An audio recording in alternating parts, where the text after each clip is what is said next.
छोटे छोटे कस्बे मिलेंगे। क्या लगता है यहाँ कितने लोग रहते होंगे? सिर्फ 18। समुद्र की सतह से 70 मीटर नीचे इन्होंने दुनिया का पहला अंडर सी राउंड अबाउट बनाया।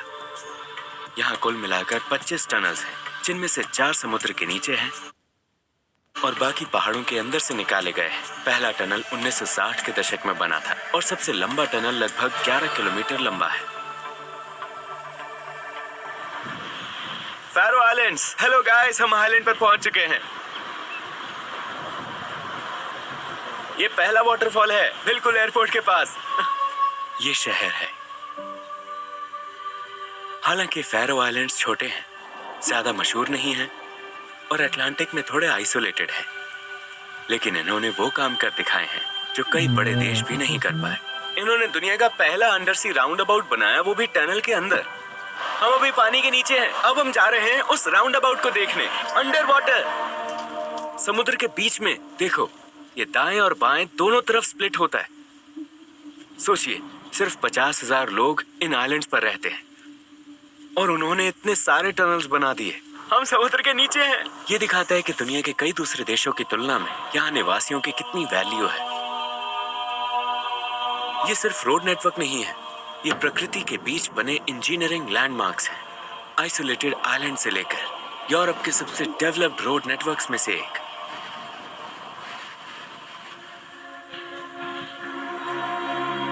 और अब हम पहुंच चुके हैं वाइकिंग टाउन में। कहते हैं दुनिया के सबसे पुराने वाइकिंग विलेजेस में से एक है। यहाँ की स्थानीय भाषा फेरोईज है, जो ओल्ड नॉर्थ से आती है। आज भी इनकी परंपराएं और लाइफस्टाइल पुराने नॉर्थ की भावना को दिखाते हैं।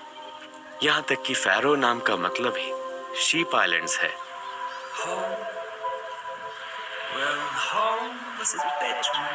यह है यहाँ की जेल, लेकिन ये वैसी नहीं दिखती जैसी हम सोचते हैं। न वॉच टावर, न बार्ब्ड वायर, न ऊंची दीवारें। यहाँ गंभीर अपराध करने वाले कैदियों को नहीं रखा जाता, उन्हें डेनमार्क भेज दिया जाता है।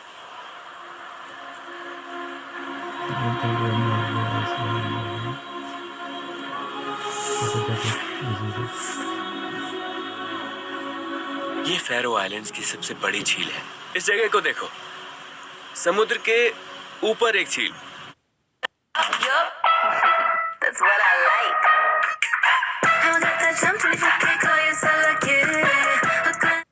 वो देखो समुद्र।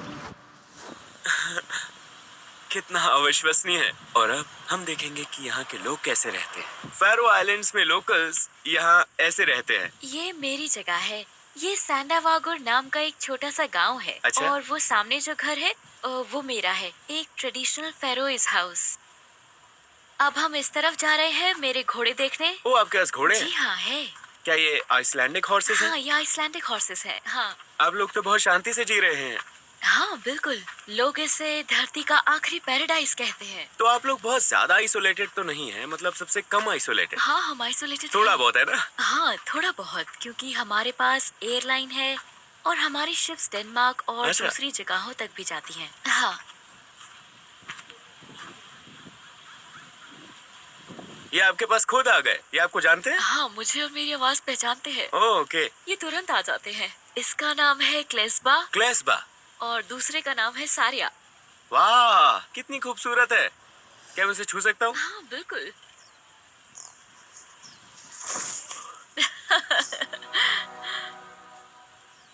वो वाली थोड़ी सेंसिटिव है और ये वाली बहुत। ओह, I love you, I love... plan कर रही हो या हमेशा यही रहना चाहोगी? तुम ये सवाल उसकी मम्मी के सामने पूछ रही हो। ये नहीं कहेंगी। मुझे नहीं पता कि मैं पूरी जिंदगी फैरो आइलैंड्स में रहना चाहती हूँ या नहीं। हम काफी आइसोलेटेड हैं। फैरो जरूर विजिट करना। ओके। हाँ, समर में बहुत ब्यूटीफुल होता है। आओ आओ, पूरी फैमिली यहाँ है। ये एक रियल फैरोइज फैमिली है। हाँ। आप डैनिश नहीं हैं, सही? नहीं, डैनिश नहीं, मैं फैरोइज हूँ।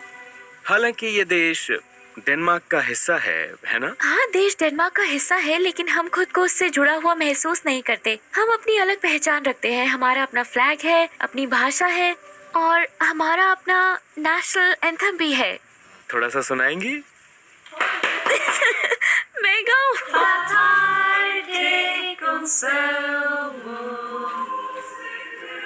लेफ्ट, एक स्टेप राइट, और हम इसे शादियों में इन आउटफिट्स में करते हैं।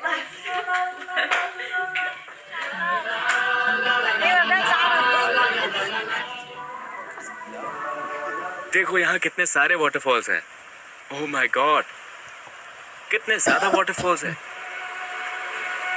यहाँ लोग बहुत हाई टैक्स देते हैं, लेकिन बदले में एजुकेशन फ्री है, हेल्थ केयर फ्री है, सड़कों पर एक भी गड्ढा नहीं है और समंदर के नीचे विशाल टनल्स हैं। इन आइलैंड्स पर कोई भी जगह समंदर से 5 किलोमीटर से ज्यादा दूर नहीं है, तो आप जहां भी जाएं, आप हमेशा समंदर के करीब रहेंगे। यहाँ आप प्राइम मिनिस्टर को कॉल कर सकते हैं, उनका फोन नंबर डायरेक्टरी में है।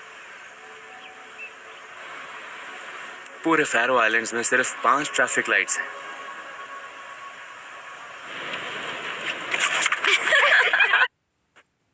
Tja, da ist noch einiges zu tun im Garten.